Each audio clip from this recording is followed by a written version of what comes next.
Welcome to an episode of the Programmatic Digest podcast. I am your host, Ellen Parker, and on the episode today, we have Helen from AppScience. Helen, how are you doing today?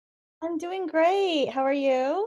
I am very excited to talk to you. I actually never talked to anybody from AppScience, so I'm really excited about today's conversation. We're going to talk about data, challenges with programmatic campaign, why you should basically listen to this interview if you're trying to get the answer between should we manage in-house or should we outsource, right? Should we trust our partners to do some buys? Should we do it all in-house? What this measurement looks like for either option. And so Helen is here to talk to us about that, plus some and more. Before we get into today's conversation, Helen, can you please give us a quick introduction of who you are, what you do at AppScience, and of course, like what's your superpower? Oh, sure. I don't know about a superpower, but I will say I'm Helen Oh, Lum. no, I'm sure we'll figure it out by the end of this call. Okay. Yeah, so I'm Helen Lum. I'm the EVP of App Science. I have 15 plus years of industry experience, and I am currently overseeing the overall business strategy and growth for App Science.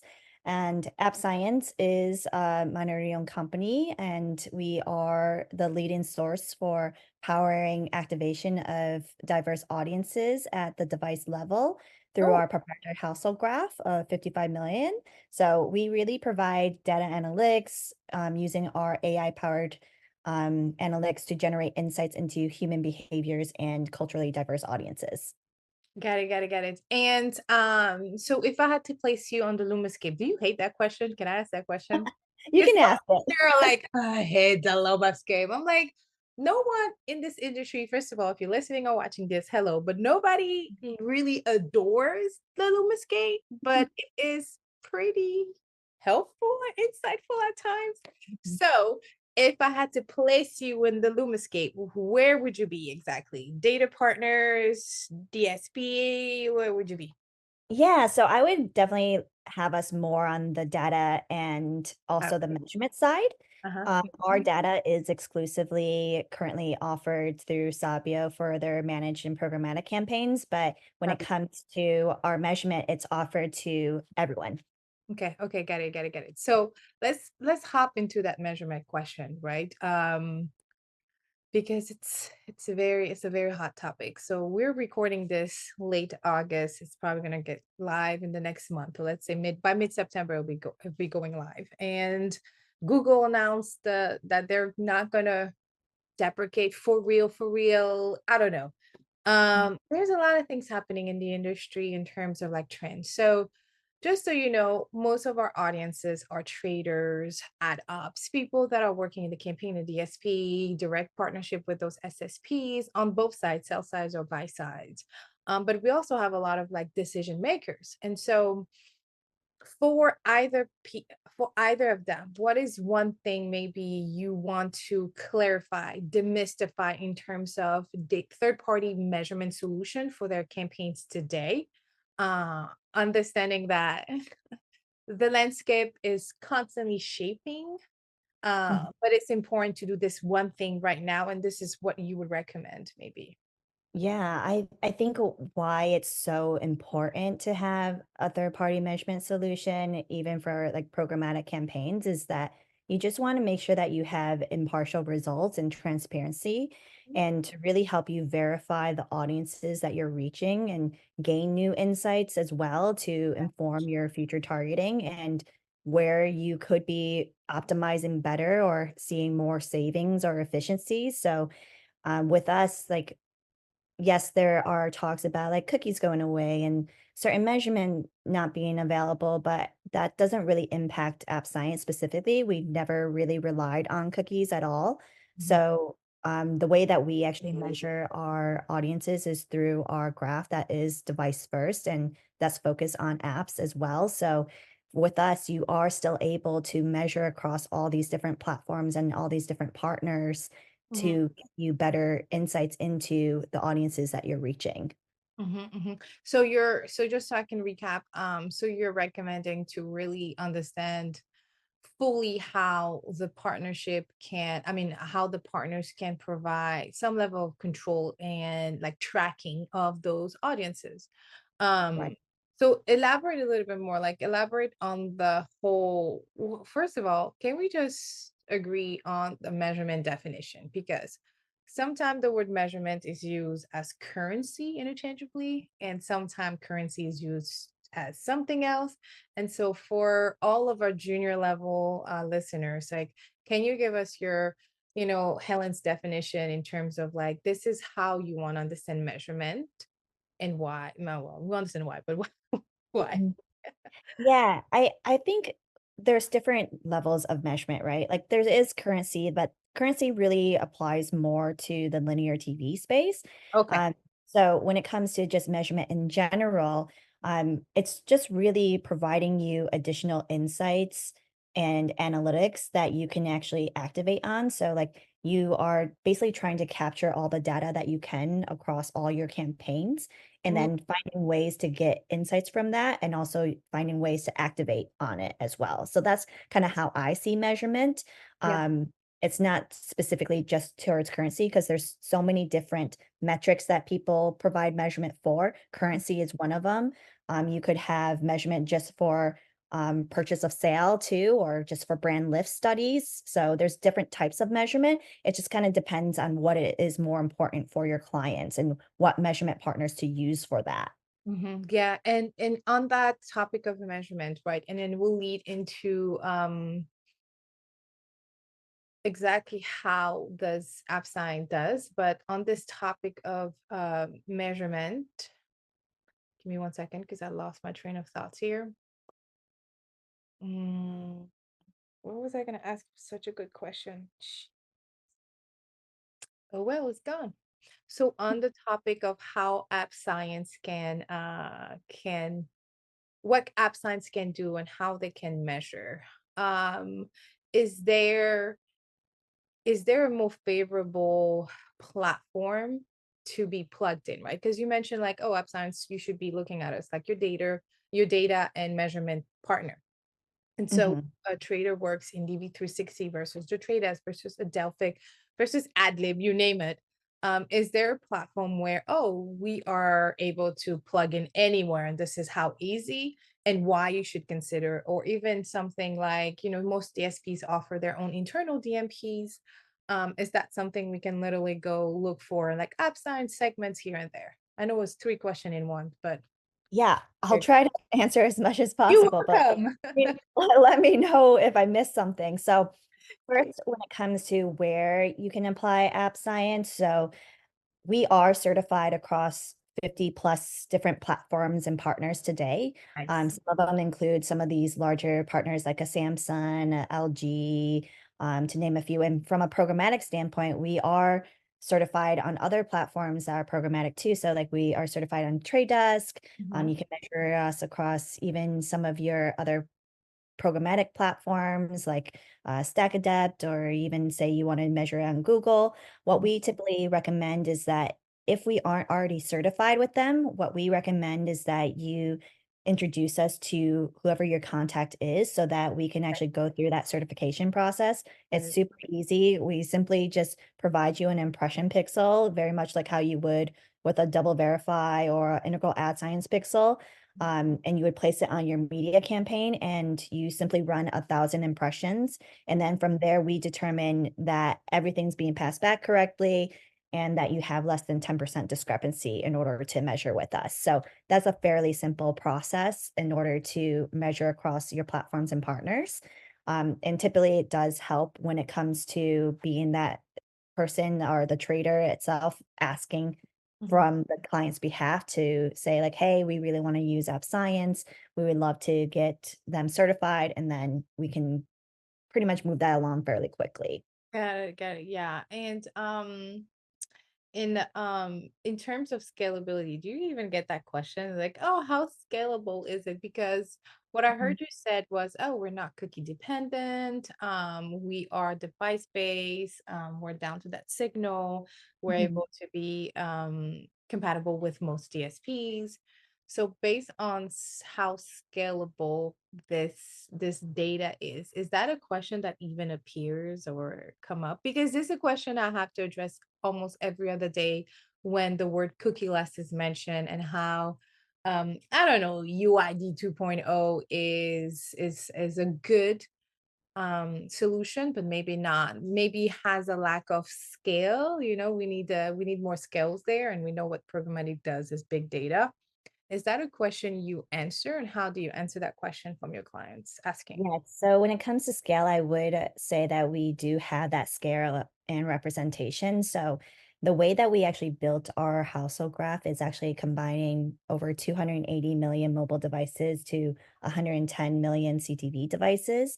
Okay. So for us, we're actually taking a fairly conservative approach when we're saying that we reach that 55 million household graph. I mean, it fluctuates every day and we actually see quite a bit more, but when our data science team really goes in there to cleanse that data and making sure that we're removing anything that may be fraudulent and making sure that we have X amount of devices in a household graph as well. We're just taking that conservative approach so that we can make sure that these are indeed households and consumers that you can reach as well. And because that we are device first, cookieless, and non-panel based, it does allow us to have that scale and representation as well. We can actually get a little bit more granular in the way that we provide our audience insights because we have the insights into the apps themselves. Mhm. For us, we actually believe that the apps can tell you a lot about a consumer and that individual because Sure. apps are so unique to that individual. Like my Okay. phone and the apps on my phone are going to be different from the apps on your phone, right? So, and where I frequently visit is going to be different from where you frequently visit as well. So, we feel like you can tell a lot about a consumer based on that. Mhm. And for us, when we compare ourselves with some of the even some legacy providers that do rely on a panel, um, some of these panels are only like 40 some thousand, right? So for us, we have 55 million in our graph, and that allows you to have more of that representation and scale of these diverse audiences as well from that peer number itself. And one thing that I would note here too is that many people think of diverse audiences more as like a monolithic group. So, Mhm. say for example, like everyone is grouped into Asians, but really in reality, there's so many different nuances to these Yeah, audiences. yeah. Like I'm Chinese, but you're not going to say that I have the same interests and behaviors as someone who's Asian Indian, for example. So, we really think that we are looking at this at a different way and applying our own unique methodologies to help brands better understand this growing diverse marketplace. Before we get into the best practice in targeting culturally relevant segments, right? Mhm. What is panelless? You mentioned panelless. Like, what is Yeah. that? Yeah. So a lot of times when someone has a panel based household graph or even uses panels, what Mhm. they're using is like opted in consumer base that they send surveys to. Yes. The surveys are people who are choosing to sometimes they're incentivized, I will say.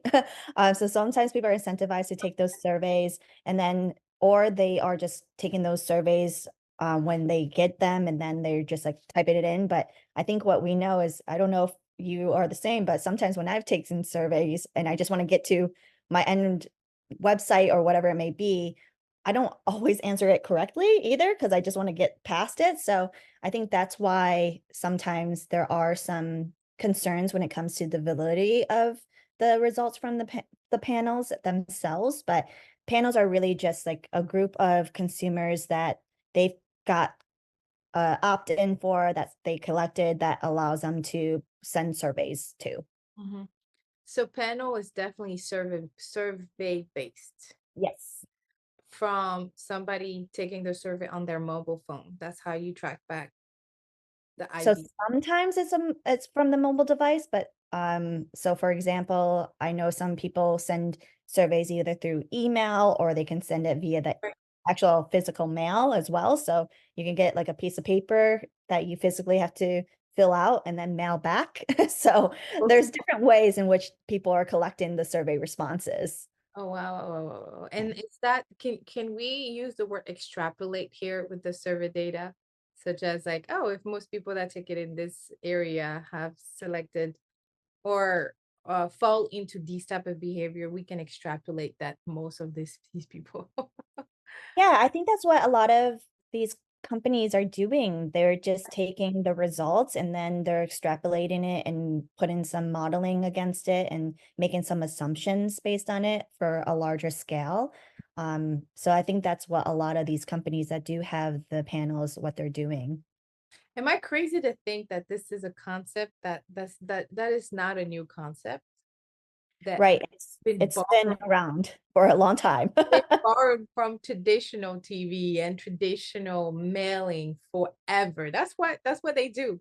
That's why Yep. certain type of people would receive Pizza Hut versus like I don't know Domino's or what's the other one? Subway, right? Which are Oh, brands here in the US for my international listeners. Sorry, but that's the best example I could give you. So let's pivot into diversity. This is mhm, a hot topic, right?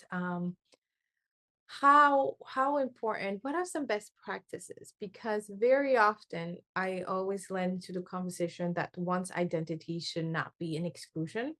It mhm. can be an inclusion depending on what it is, but should it, right? So like what is the best practices when it comes to we're trying to target second generation, third generation Hispanics, or Latinx or Latino Latinas that live in the southeast region of the United States that are most likely like to go to the Miami Kizomba Festival once a year because it just happened this weekend. Like, what is the best way to one utilize App Science as a partner to culturally reach and respectfully and honoring their culture and do it the right way? Like, how can we do this using App Science? Yeah. I mean, because we've been studying in this for so long and it's diversity is rooted in the core of our business and everyone who actually works here as well. So we have people of all kinds of backgrounds working at our company. So for us, it's really thinking about so a lot of times when people are trying to apply Mhm. diverse audience targeting, a lot of times they're just looking at the contextual basis. So they're kind of assuming that if you watch a certain show, then you are likely to be Hispanic, right? But I think there's different elements for us to look at that goes beyond that. So when we're looking at diverse audiences, we're kind of trying to go beyond that contextual data. We're really modeling based off of self-reporting, the app ecosystem, the language preferences, and even language settings on these apps. We're taking into consideration their country of origin or even their geographic locations, where they're highly populated. So we're taking all of these different nuances and variables to really predict out these diverse audiences and what kind of interests and cultural behaviors that they have so that then you can have this audience set that you can then target for your campaign. So it's going beyond that contextual Mhm. targeting. Okay, so beyond contextual, behavioral, understanding everything, but I do want to highlight something you started with is that people within the company at App Science are also culturally diverse. And y'all, this is so Yeah. important. Like, I don't care what people say. It's like, oh, well, does it matter? Yes, it does matter. We want somebody that can, first, that looks different, right? That understands differences, diverse, like various options. Like, there's a bigger world than just what it is. So I think it starts internally as a company. And then it's a little bit like when ad agencies throw the word, that is our core value. We're lifelong learners. We put, I don't know, family first and shit like that. And I was like, oh, okay. And then they're trying to transpire, or force feed it into their employees. But then I'm like, maybe it's a core value, but maybe it could be like, this is how we operate. Now, if you have different values or if you have another value to add on, it's okay to do that. But like if you're not a lifelong learner, it doesn't mean that you're not like a bad person. Like you still work. Right. But just so you know, you will be, expected to learn one article, read one article a week or something like that. So I Yeah. think it's super important. I want to applaud AppScience because I feel like there's a lot of companies these days still that like to throw the D and an I Yeah. hashtag around and they don't talk like they talk the talk, but they don't walk the walk, basically. Right. I mean, our CEO and our founders are of diverse background. Like our CEO is Asian Indian, our other co-founder is of Hispanic descent. So they really started this company in the early days because they felt like they weren't represented in the marketplace, right? So that was the core of and genesis of how everything started. So it just flows into the rest of all the companies and into App Science, into what it is that we're continuing to try to achieve. Yeah, and honestly, like if for my friends and my allies listening, like just because you don't look or sound like Helen and I, it does not mean that you're not welcome in the conversation. But I think it's important to realize that if you're one that looks the same, and and that diversity box ain't checked, sorry to call it this way, maybe it's up to you to stand up and speak up. Like, I mean, it's this is the we've been saying this forever. It started in sports many years ago. Stand up, speak up. Like in sport, we still need allies, and we don't have to wait for you to stand up and speak up to do what we're doing, because we're gonna keep doing what we're gonna do.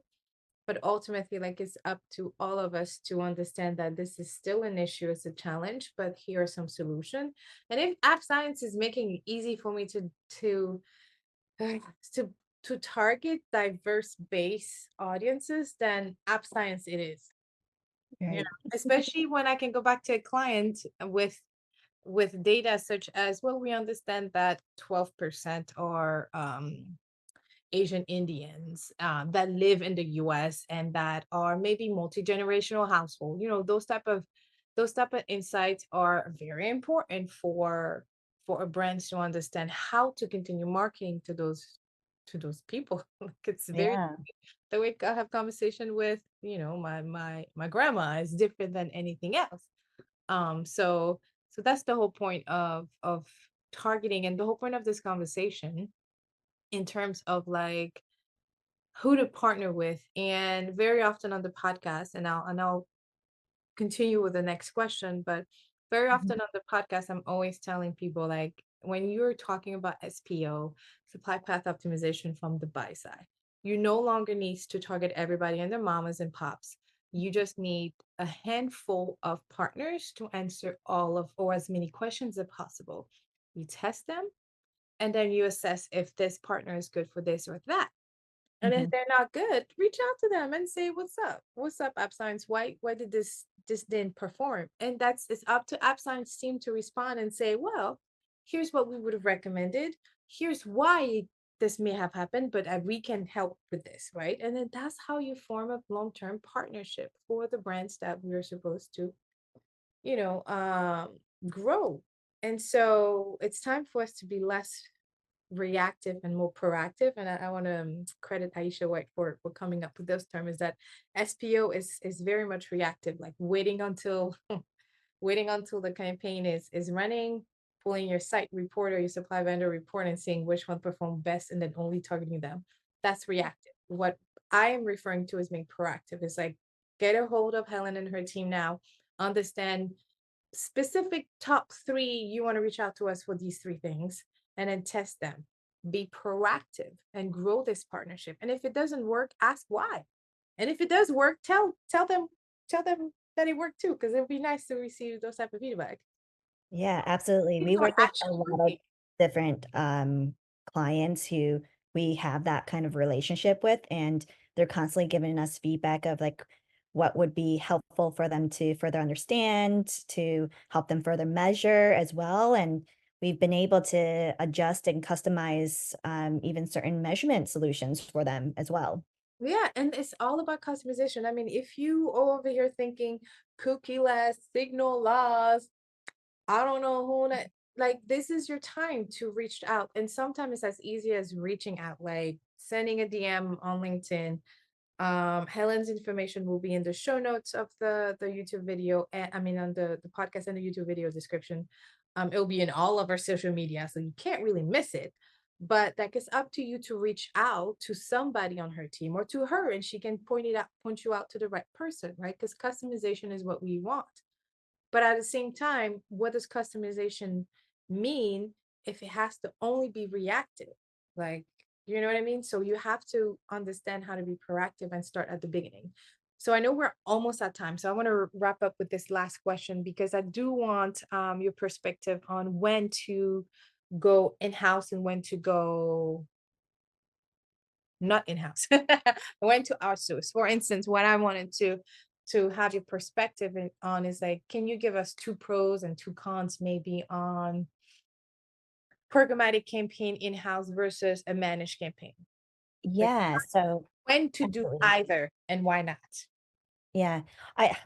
That's gonna be tough to pick just 2, but let me let me think about this. So, when it comes to programmatic campaigns, I think a lot of the biggest reasons why people tend to run programmatic campaigns is for the efficiency and scale, Mm, and being able to have that control over your targeting and optimizations in real time, and not having to rely on another person or a company to do that for you.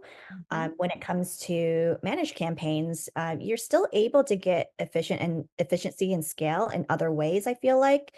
mhm, You get more unique and customizable curated audiences. mhm, You can sometimes get even creative capabilities that you may not have on your own, and even some AI optimization tools, some custom reporting, mm, higher level funnel inventory access, and I mm, think most importantly, when it comes to managed service campaigns, when you're working with these different partners, you mhm, get the expertise from the people who know how to best target and optimize your campaign. So giving you more of that white glove service. So I mm. really think of managed campaigns like, say, if you were trying to build an app for the first time for yourself, Yeah, and you could hire an expert to do it to help you build it please and do. do all the key functions and the tracking for you. But the thing is, it may cost more, but it also saves you time and Yeah. money in the long run because you don't have to do it all yourself and learn along the way. So that's kind of how I see it.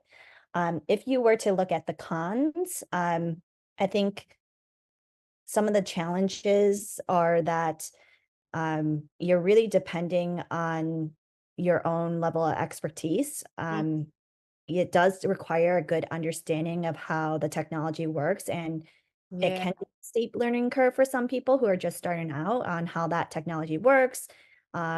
And also, you're making sure that you're getting the most out of it and the time that's spent and the limited budget. Yeah. You need to make sure that you're really reaching your target audience. Otherwise, you could be wasting time and money and it becomes rather expensive. Yeah. Um, and although you can get some reporting through programmatic campaigns and through those platforms, there Mhm. are still some limitations of what you can see from those programmatic campaigns and to help you verify who you're reaching. So I think Yeah. that's some things to keep in mind when it comes to programmatic. When it comes to managed service, I think it's really the costs and also having to depend on someone else's help. Mhm. You're constantly having to reach out to someone to give you the reporting and give you the Yeah. updates. They're managing your optimizations for you. So I think that would probably be seen as a con. And a lot of times, because people are using programmatic to spend less on the inventory, managed service can have a little bit more of a premium cost that could be can it could be cost inhibited Yeah, for yeah, yeah, yeah. a But brand. sometimes you have to, you have to delegate and trust, and that's why the whole measurement thing comes into play is that you'll have transparency and some control over what's happening, and you can always take it back, right? Right. But I definitely agree with you. I think there are pros and cons from a former trader. But even if you have expert in-house, you have no idea how many times my director of media came to me and say, hey, this agency and trading desk is going to go ahead and do this particular buy so you can focus on this. Mhm. Whew, how many more, like it's just more time for us to do what we're supposed to do, right? Looking at the overall analysis, especially if they focus on the more like the activation, the day to day, like upload this creative, download this creative, things like that. uh Mhm. but that's that's definitely welcome from a trader perspective as long as it's communicated, and also as long as the roles are clearly set, right? So Helen mentioned that sometimes you may not have the expertise in house, but sometimes the expertise in house can be out, like it can be allocated a different type of role, which can, you know, can really exponentially increase your productivity. That's what I'm trying to say. So, with that said, Helen, let's wrap up this amazing interview, even though I have several more questions, but maybe we'll do a part two soon. Um, in the closing segment, I like to ask this question to all guests. If you had one advice that you wanted to share, that you wish you knew when you first started, maybe I wish I knew this in my junior year in this industry, now that I've been working in this industry for X amount of years, what would that be? Mhm. What would you share? Ooh, I mean, the advice I would give, I mean, there's probably a few. Again, it's hard to choose one. The advice I would probably give is be humble, kind, positive, have an eagerness to learn and a drive to work hard, Mhm. and try to excel in whatever you're doing, and also make connections, just like we are today, right? Surround yourself with people who inspire you, and you don't know if those relationships that you make today, they could last you a lifetime and they can help you in the future when you least expect it as well. And if you're just starting out in programmatic, for example, find the connections where you can learn from it and learn from the space, just using all your resources that are available, like this podcast, for example. Yeah, yeah. I mean, we have a community of programmatic ninjas. That's what I call it. And that's what we do, right? So we teach people, historically three people like me and you that sounds or look like you and I, how to get started in programmatic, but also level up in programmatic. But also what I like to tell them is that I'm not only just teaching you what is programmatic, why is programmatic, but I'm teaching you how to learn programmatic moving forward, because that's one skill you're always going to tap into in our industry, like straight up. And like, Yeah. let me just ask you, Helen, real quick. I actually forgot to ask you that in the beginning, but how did you land in the programmatic space?